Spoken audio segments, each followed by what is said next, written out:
प्रिय विद्यार्थियों, आज हम हिंदी व्याकरण में समास पढ़ेंगे।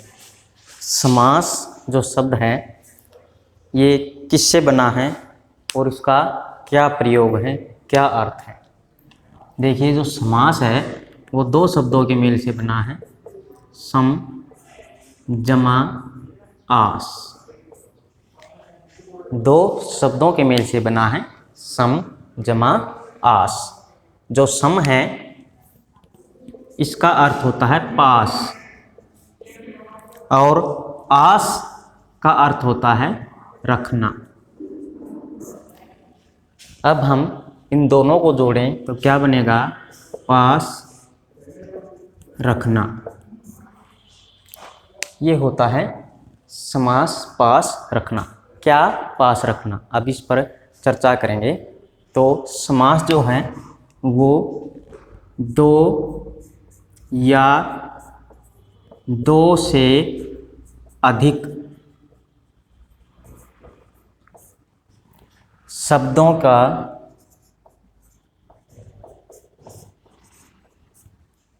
परस्पर मेल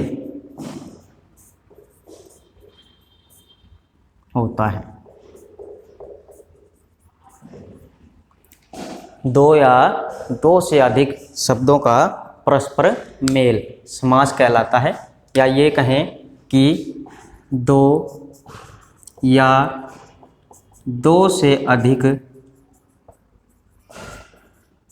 शब्दों के मेल से, दो या दो से अधिक शब्दों के मेल से उनमें जो परिवर्तन या विकार होता है वो समास कहलाता है। या ये कहें कि दो या दो से अधिक शब्दों के मेल से जो दूसरा शब्द बनता है उस प्रक्रिया को समास कहते हैं। पास रखना, पास पास, जैसे दो शब्द हमने लिख दिया गंगा जल। चलिए शुरू करते हैं। गंगा जल, गंगा जल जो है इसमें दो शब्द हैं, गंगा और जल। गंगा जल। तो जो समास होता है, अभी बताया कि उसमें दो शब्द भी हो सकते हैं और दो से अधिक भी। जो संस्कृत भाषा है उसमें दो से ज़्यादा शब्दों वाले समास होते हैं, दो या दो से अधिक शब्दों के मेल से बनते हैं। लेकिन हिंदी में सामान्यतः दो शब्दों के ही समास प्रचलित हैं। इनमें जो गंगा है ये पहला पद बोलते हैं, जिसको पूर्व पद, पूर्व पद। जल उत्तर पद। जो समासिक शब्द है उसमें जो पहला पद होता है, पहला पद पूर्व पद कहलाता है और दूसरा पद उत्तर पद। और इनके मेल से जो समास बनता है इसे हम समस्त पद या सामासिक पद बोलते हैं। कि जब समास हो जाता है, दोनों शब्द मिल जाते हैं, जब जो समासिक शब्द होता है उसको समस्त पद या सामासिक पद बोलते हैं। इसके बाद समास विग्रह। समास विग्रह, विग्रह होता है अलग करना, पृथक्करण करना। कि जब जो समास युक्त शब्द हैं उनको पहले की जैसे तोड़कर लिख देना, विग्रह कर देना, समास विग्रह कहलाता है। जैसे गंगा जल है, इसका समास विग्रह करेंगे तो क्या होगा? गंगा का जल, गंगा जल। इसी तरह से विद्यालय, इसमें भी दो पद हैं, विद्या और आल्य। इसका समास विग्रह करेंगे तो इनको क्या कहें, विद्या आल्य। विद्या के लिए आल्य, आल्य होता है भवन। इसी तरह से राजपुत्र, इसका समास विग्रह करेंगे, राजा का पुत्र, राजपुत्र। अब देखिए कि जो समास है उसमें दो पद होते हैं। पहला जो पद है उसको पूर्व पद और बाद वाले को उत्तर पद बोलते हैं। जो समास युक्त शब्द है उसको समस्त पद या सामासिक पद बोलते हैं। अब जो समास है उसका प्रयोग क्यों किया जाता है और उसका अर्थ क्या है। जो समास है इसका अर्थ होता है संक्षिप्त करना। मैंने बताया कि जो समास है दो शब्दों के मेल से बना है, सम जमा आस, पास पास रखना। लेकिन इसका जो अर्थ है वो क्या होता है, संक्षिप्त करना, संक्षिप्त करना। संक्षिप्त का क्या मतलब होता है, छोटा करना। कि जब भाषा है उसमें कुछ ज़्यादा बड़े शब्द हो जाते हैं, भाषा के सौष्ठव को बढ़ाने के लिए, सुंदरता को बढ़ाने के लिए समास का प्रयोग किया जाता है। समास संक्षिप्त कर देता है शब्दों को। जैसे हम कहें कि घोड़े पर सवार जा रहा है, जा रहा है। यहाँ वाक्य लिखा कि घोड़े पर सवार जा रहा है, जो कि थोड़ा सा अजीब सा लग रहा है। अगर हम इसको समास करते हैं, इसका घुड़सवार जा रहा है, तो एक तो वाक्य भी छोटा हो गया और भाषा की सुंदरता भी बढ़ गई, घुड़सवार। तो इसी लिए समास का प्रयोग किया जाता है। इंग्लिश में इसे कंपाउंड बोलते हैं।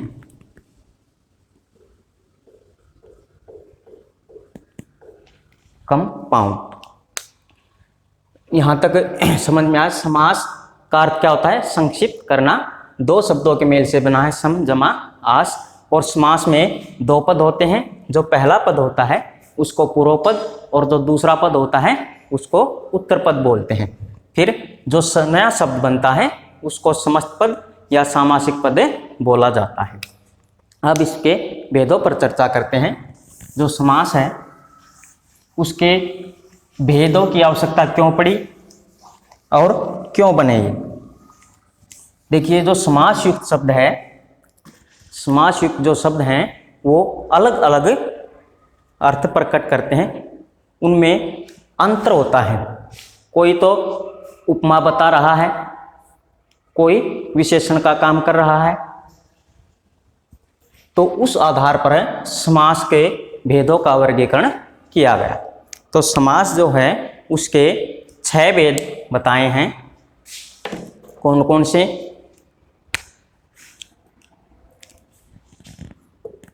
अव्ययी भाव समास, अव्ययी भाव समास, तत्पुरुष समास,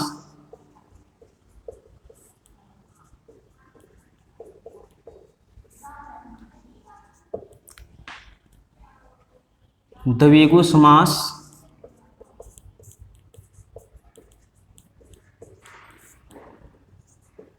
कर्मधारय समास,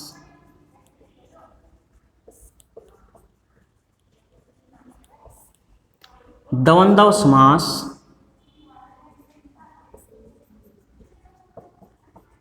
और छठा है बहुव्रीहि समास।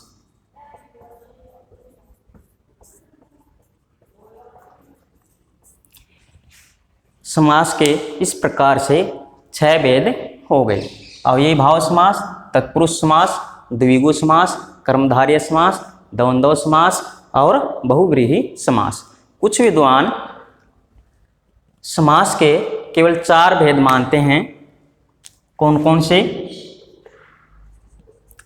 अव्ययी भाव,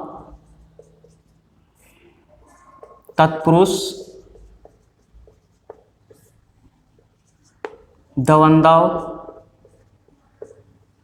और बहुव्रीहि। जो क्रमधार्य और द्विगु समास है, क्रमधार्य और द्विगु समास, इसको तत्पुरुष का उपभेद माना जाता है। कुछ विद्वान क्रमधार्य और द्विगु समास को तत्पुरुष का उपभेद मानते हैं। तो चलिए शुरू करते हैं। पहला जो समास है अव्ययी भाव समास।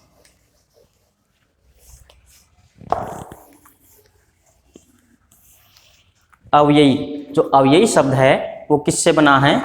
अव्यय से। अव्यय।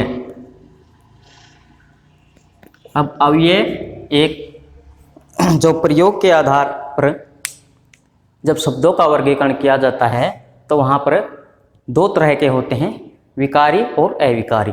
तो विकारी शब्द वो होते हैं जिनमें लिंग, वचन, काल, पुरुष, कारक आदि के कारण परिवर्तन हो जाता है, और अविकारी जिनमें परिवर्तन नहीं होता उन्हीं को अव्यय शब्द बोलते हैं। तो अव्यय क्या होते हैं कि जिनमें लिंग, वचन, काल, पुरुष, कारक आदि के कारण परिवर्तन नहीं होता।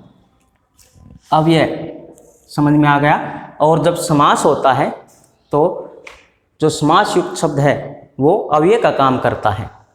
अव्ययी भाव समास जो है उसमें पूर्व पद या ये कहें पहला पद या पूर्व पद अव्यय हो और समास होने पर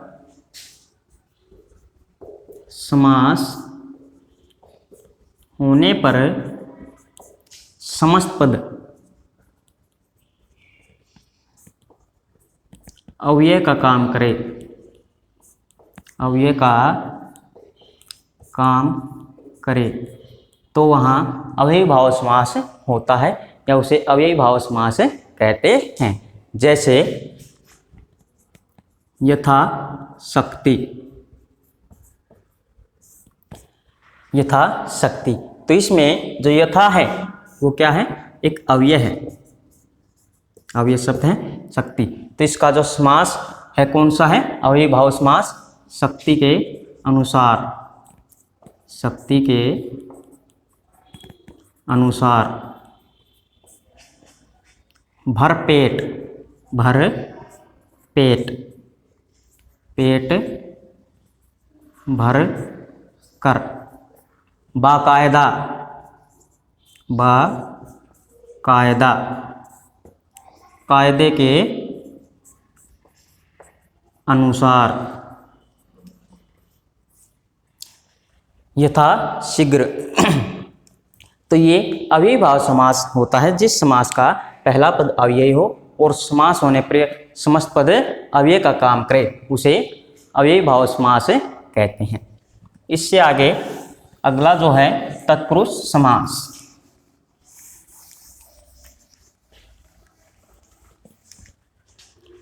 तत्पुरुष समास। तत्पुरुष समास। तत्पुरुष समास क्या होता है कि जिस समास में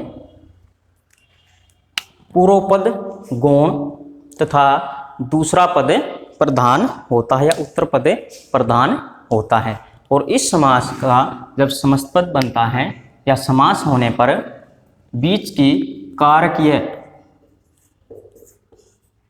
विभक्तियों का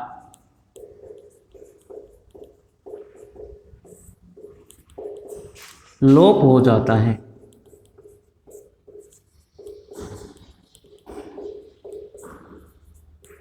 जो कार्य की विभक्तियां हैं उनका लोप हो जाता। लोप का मतलब क्या है? समाप्त हो जाती हैं। कि जिस समास का पूर्व पद गुण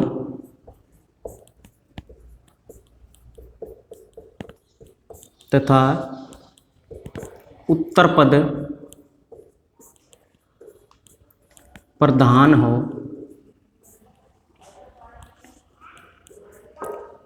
और समास होने पर बीच की कारकीय विभक्तियों का लोप हो जाए उसे तत्पुरुष समास कहते हैं।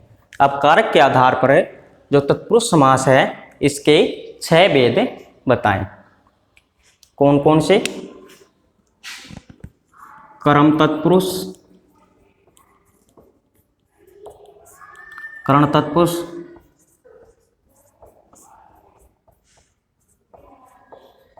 संप्रदान तत्पुरुष,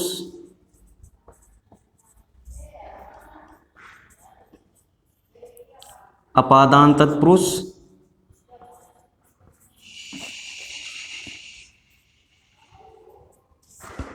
संबंध तत्पुरुष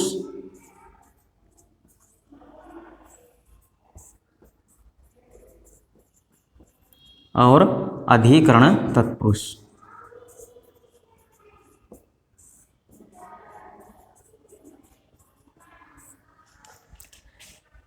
ये जो भेद हैं कर्म तत्पुरुष, कर्ण तत्पुरुष, संप्रदान तत्पुरुष, अपादान तत्पुरुष, संबंध तत्पुरुष और अधिकरण तत्पुरुष, ये किस आधार पर हैं? कार के विभक्तियों के आधार पर। कि तत्पुरुष समास या समास होते समय जिस भी कार्य की विभक्ति का लोप हो जाता है उसी के आधार पर तत्पुरुष समास के 6 भेद हैं। अगर कर्म कारक की विभक्ति का लोप होता है तो कर्म तत्पुरुष समास, कर्ण कारक की विभक्ति का लोप होगा तो कर्ण तत्पुरुष, संप्रदान विभक्ति का लोप होगा तो संप्रदान तत्पुरुष, अपादान विभक्ति का लोप होगा तो अपादान, संबंध कारक का लोप होगा तो संबंध तत्पुरुष और अधिकरण तत्पुरुष, अधिकरण कारक का विभक्ति का लोप होगा तो अधिकरण तत्पुरुष। परिभाषा इसी आधार पर चलेगी इनकी कि जिस समास में पहला पद गौण और दूसरा पद प्रधान हो और समास होने पर कर्म कारक के विभक्ति का लोप हो तो कर्म तत्पुरुष समास कहलाता है। जैसे स्वर्गत, स्वर्गगत, तो इसका कौन सा समास होगा? कर्म तत्पुरुष, स्वर्ग को गया हुआ, स्वर्ग को गया हुआ। तो इसमें कर्म तत्पुरुष की विभक्ति का लोप हो जाता है तो स्वर्गगत। कर्ण तत्पुरुष, कर्ण की विभक्ति कौन सी होती है? से या के द्वारा। जैसे तुलसीकृत, तुलसीकृत, तो इसमें क्या होगा कि तुलसी से कृत या तुलसी के द्वारा किया हुआ, तुलसी से कृत या तुलसी के द्वारा किया हुआ या गया। तो इसमें से कारक की विभक्ति का लोप है तो कर्ण तत्पुरुष संप्रदान कारक में जैसे विद्यालय, विद्यालय, विद्या के लिए आलय, विद्या के लिए आलय, विद्यालय, हिमालय। इसी प्रकार से अपादान तत्पुरुष, यहाँ कर्ण देखिए थोड़ा समझेंगे। जो कर्ण तत्पुरुष है और अपादान तत्पुरुष, इन दोनों की विभक्ति से होती है। लेकिन इसमें अंतर क्या है कि जो अपादान तत्पुरुष है उसमें अलगाव की भावना होती है। अलगाव, जब एक वस्तु से दूसरी वस्तु अलग होती है तो वहाँ पर अपादान होता है। जैसे धर्म भ्रष्ट, धर्म भ्रष्ट, धर्म से भ्रष्ट,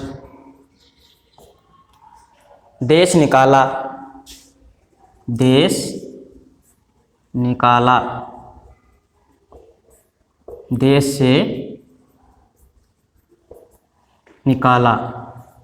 तो यहाँ पर अलग होने का भाव प्रकट हो रहा है कि धर्म भ्रष्ट धर्म से अलग हो गया, भ्रष्ट हो गया, देश निकाला, देश से अलग हो गया, निकाल दिया गया। इसी तरह से संबंध तत्पुरुष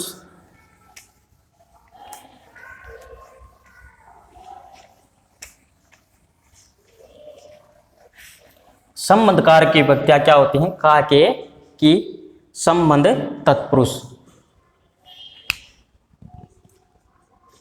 संबंध तत्पुरुष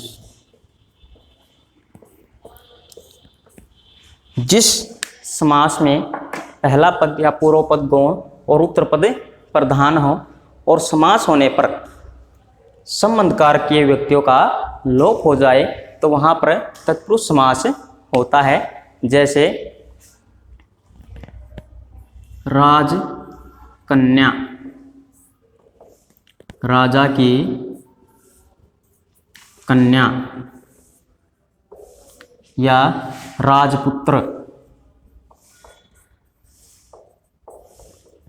राजा का पुत्र। तो इस समास में देखिए जो संप्रदान संबंध की कारक विभक्तियां हैं उनका लोप हो जाता है, इसीलिए संबंध तत्पुरुष समास बोलते हैं इसको। अगला है अधिकरण तत्पुरुष, अधिकरण तत्पुरुष,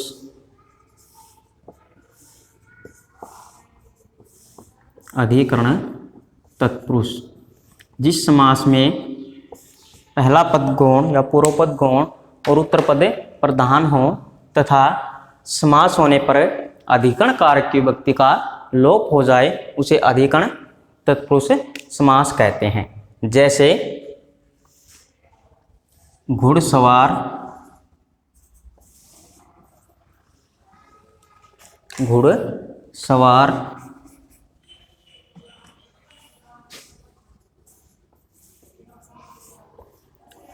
घोड़े पर सवार। तो अधिकरण जो कारक है उसकी विभक्ति क्या होती है? में, पर।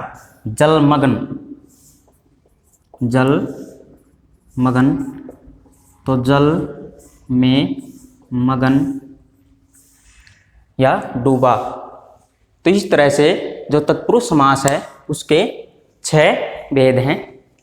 कर्म तत्पुरुष, कर्ण तत्पुरुष, संप्रदान तत्पुरुष, अपादान तत्पुरुष, संबंध तत्पुरुष, अधिकरण तत्पुरुष।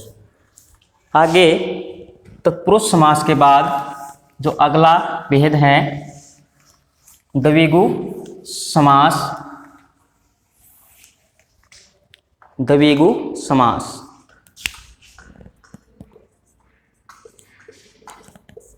द्विगु समास, इस समास में क्या होता है? कुछ विद्वान, अभी मैंने बताया था कि जो द्विगु और कर्मधारय समास है उसको तत्पुरुष का ही उपभेद मानते हैं। द्विगु समास क्या होता है कि जिस समास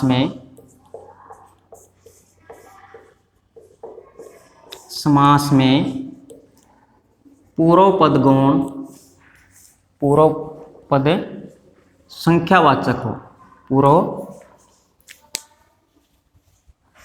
इसमें भी दूसरा पद प्रधान होता है लेकिन जो पूर्व पद है वो संख्यावाचक हो। जिस समास में पूर्व पद संख्यावाचक हो और उत्तर पद प्रधान हो, उस समास को द्विगु समास कहते हैं। समास होने पर क्या संख्या का बोध कराता है? जिस समास में पूर्व पद संख्यावाचक हो और उत्तर पद प्रधान हो, समास होने पर संख्या का बोध कराता है, उसे द्विगु समास कहते हैं। इस समास का की पहचान क्या है कि इसमें जो द्विगु समास इसमें क्या है कि समूह या समाहार का बोध पाया जाता है। समूह या समाहार को दर्शाता है, जैसे चौराहा, चौराहा, चार राहों का समूह, चार राहों का समूह। या ये कहें चारपाई, चार पायों का समूह। त्रिनेत्र या पंचवटी, पांच वृक्षों का समूह। नव रतन। तो पहचान क्या है कि पूर्व पद जो है वो संख्यावाचक होता है। त्रिनेत्र, तीन नेत्रों का समाहार या समूह, तो इसे द्विगु समास कहते हैं। इससे अगला जो है क्रमधारय समास।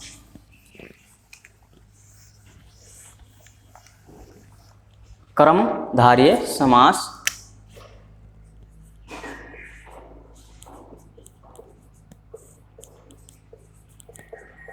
इस समास में भी दूसरा पद प्रधान होता है, उत्तर पद है वो प्रधान होता है, पूर्व पद गौण होता है।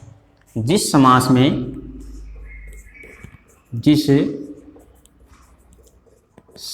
में पूर्व पद गौण तथा उत्तर पद प्रधान हो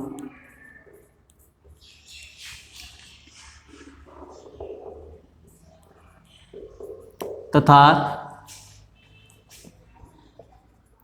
दोनों पदों के बीच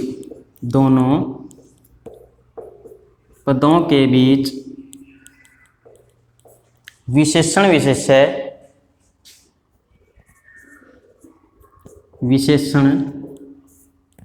विशेष्य या उपमान उपमेय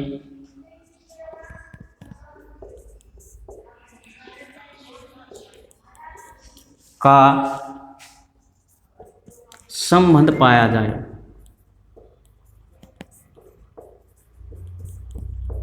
उसे क्रमधारय समास कहते हैं। कि जिस समास में पूर्व पद गौण तथा उत्तर पद प्रधान हो और दोनों पदों के बीच विशेषण विशेष्य या उपमान उपमेय का संबंध पाया जाए। उपमान क्या होता है? तुलनात्मक शब्द, उपमेय जिससे तुलना की जाती है। विशेषण जो विशेषता बताता है और विशेष्य जिस शब्द की विशेषता बताई जाए। जैसे महाजन, महान है जो जन। तो इसमें व्यक्ति की विशेषता बताई है महान, कि वो कैसा है? महान है। पीताम्बर,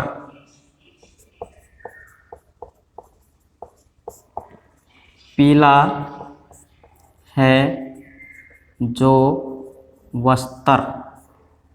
तो इसमें वस्त्र की विशेषता बताइए कैसा है? पीला है। इसी तरह से कमल नयन, कमल के समान नयन,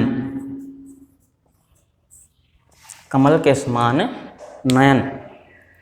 मीनाक्षी, मछली के या मीनाक्षी मछली के समान है जिसकी आंखें। तो ये क्या है? कर्मधारय समास। इसमें विशेषण विशेष्य या उपमान उपमेय का संबंध पाया जाता है। पूर्व पद गौण और उत्तर पद प्रधान होता है। इससे आगे है द्वंद्व समास।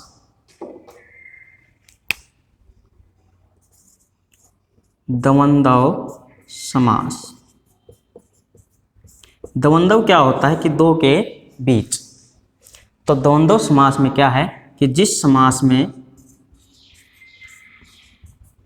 जिस समास में दोनों पद प्रधान हो, पूर्व पद भी और उत्तर पद भी, जिस समास में दोनों पद प्रधान हो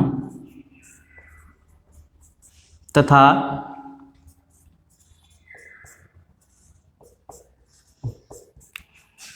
दोनों पद प्रधान हो और दोनों पदों के बीच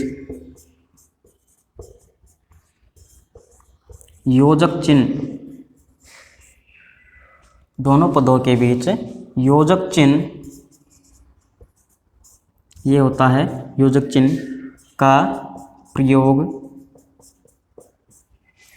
दोनों पद प्रधान हो और दोनों के बीच योजक चिन्हों का प्रयोग हो तथा विग्रह करते समय, समास विग्रह करते समय और या अथवा का प्रयोग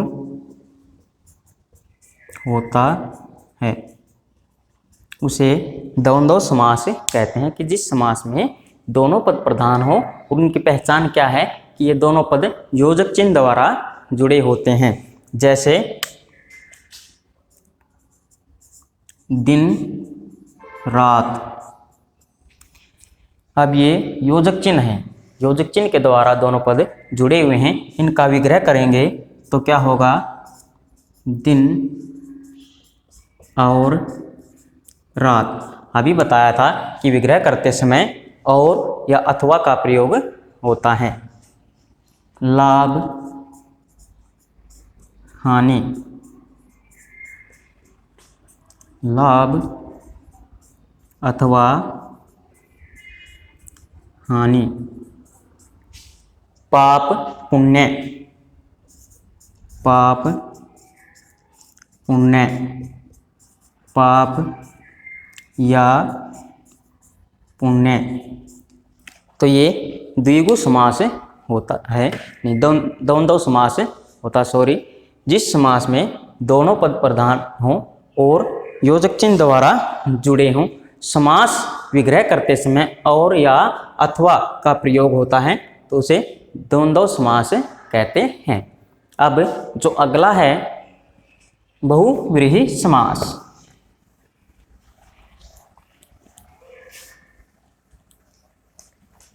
बहुव्रीहि समास, बहुव्रीहि समास और कर्मधारय समास में समानता देखी जा सकती है। बहुव्रीहि समास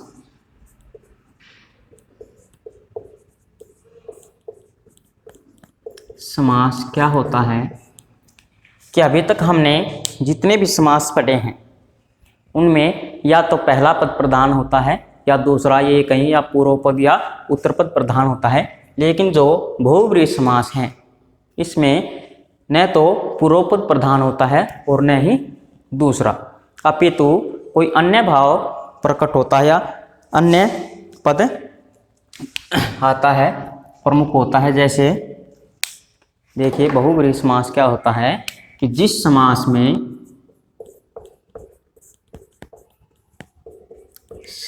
में न तो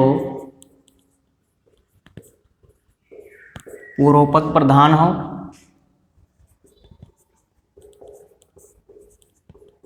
और न ही उत्तर पद प्रधान हो, अपितु कोई तीसरा या ये कहें अन्य पद प्रधान होता है तो उस समास को बहुव्रीहि समास कहते हैं। जो क्रमधारय समास और बहुव्रीहि समास है इसमें समानता पाई जाती है, लेकिन जब ये सुनिश्चित करना है कि समास में क्रमधारय है या बहुव्रीहि, तो क्या किया जाता है कि उसका विग्रह, जो समास विग्रह है उस आधार पर अंतर किया जा सकता है। देखिए पीताम्बर हमने अभी पढ़ा था, पीताम्बर जो अगर इसका विग्रह होगा पीले हैं वस्त्र जिसके अर्थात विष्णु या श्री कृष्ण, अगर इस प्रकार से विग्रह किया जाता है तो क्या होगा, बहुब्रीहि समास। अगर ऐसे हो कि पीला है जो वस्त्र तो क्या होगा, कर्मधारय समास। दशानन, 10 हैं आनन या मुंह कहें जिसके अर्थात रावण, नीलकंठ, नीलकंठ नीला है कंठ जिसका अर्थात शिव, वीणा पाणी,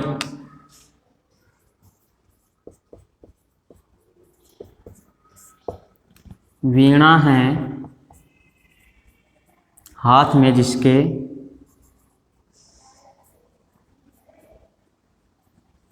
वीणा है हाथ में जिसके अर्थात सरस्वती। तो देखिए जो बहुब्रीहि समास है उसमें क्या है कि न तो पहला पद प्रधान होता है न ही दूसरा, अपितु कोई अन्य पद प्रधान होता है। जैसे पीले हैं वस्त्र जिसके अर्थात विष्णु, रावण, शिव, सरस्वती, इन सभी में कोई अन्य भाव निकल कर आ रहा है तो ये क्या है, बहुब्रीहि समास।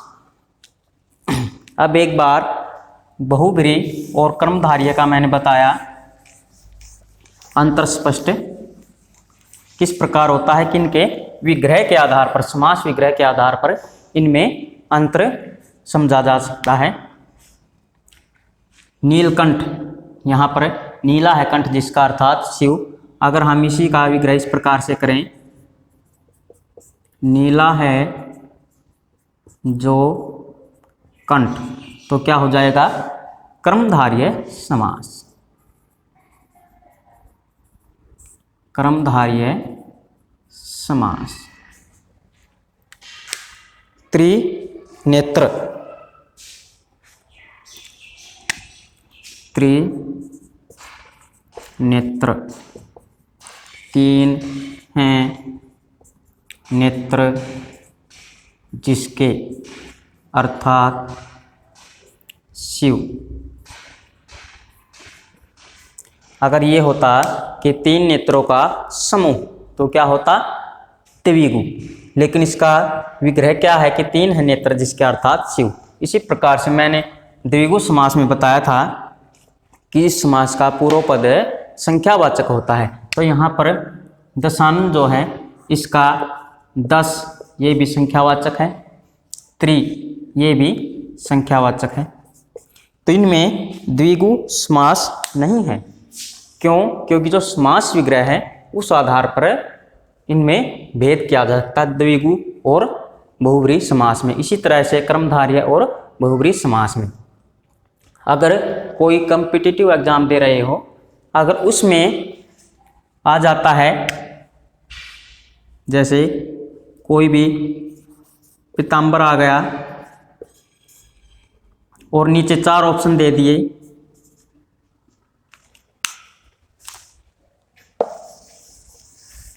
जो कंपटीशन एग्ज़ाम होते हैं या टेस्ट देने के लिए जाते हैं किसी भी परीक्षा के लिए, तो उसमें जैसे दे दिया पीताम्बर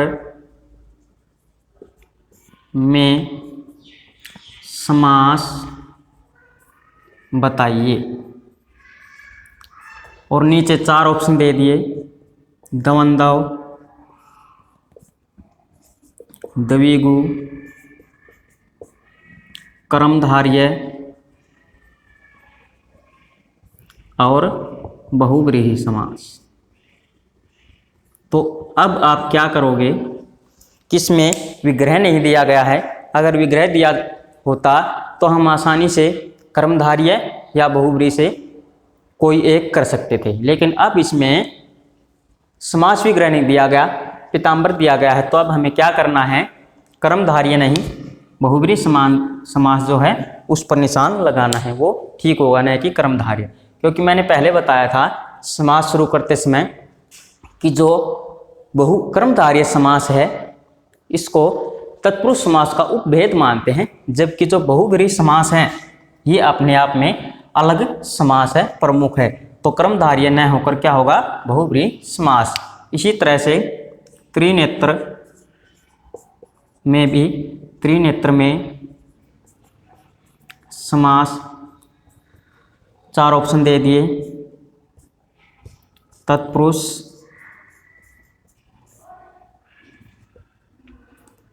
बहुव्रीहि,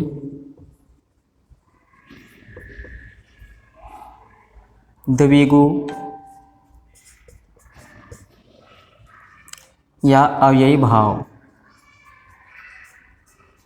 तो यहाँ पर भी क्या करना है कि विग्रह नहीं दिया गया है तो हमें द्विगु नहीं करना है, क्या करना है, बहुव्रीहि समास। क्यों, क्योंकि अभी बताया था कि जो द्विगु और कर्मधारय समास हैं इनको तत्पुरुष समास का उपभेद माना जाता है। और जैसे ही हायर क्लास में जब आप पढ़ोगे +1 या +2 तक, तो मैंने अभी बताया कि जो तत्पुरुष समास है उसके 6 भेद बताए, कर्म तत्पुरुष, कर्ण तत्पुरुष, संप्रदान तत्पुरुष, अपादान तत्पुरुष, संबंध तत्पुरुष, अधिकरण तत्पुरुष। इनके अलावा जो तत्पुरुष समास है इसके और भी भेद हैं, न तत्पुरुष,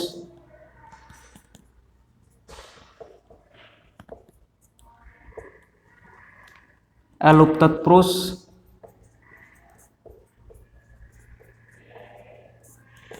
मध्यम पदलोपी तत्पुरुष,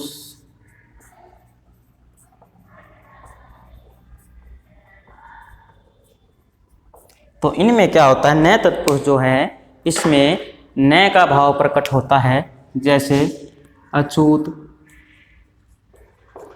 तो न छूत, अभाव जहाँ पर न या कमी का बोध हो, अलुप क्या होता है, समाप्त हो जाना। मध्यम पदलोपी समास, जिस समास में पूरा का पूरा पद का लोप हो जाता है, जैसे दही बड़ा है, इसमें दही में डूबा हुआ बड़ा। तो इसमें देखिए पूरा का पूरा पद का लोप हो गया, क्या हो गया, दही बड़ा। तो ये क्या होता है, मध्यम पदलोपी तत्पुरुष। जैसे ही हायर क्लास में जाओगे तो इनका विस्तार पूर्वक वर्णन पढ़ने को मिलेगा। तो ये था हमारा आज का टॉपिक समास। आशा करता हूँ कि अच्छे से समझ में आया होगा। एक बार फिर बता दूँ, इस समास जो है उसका सामान्य अर्थ होता है संक्षिप्त करना,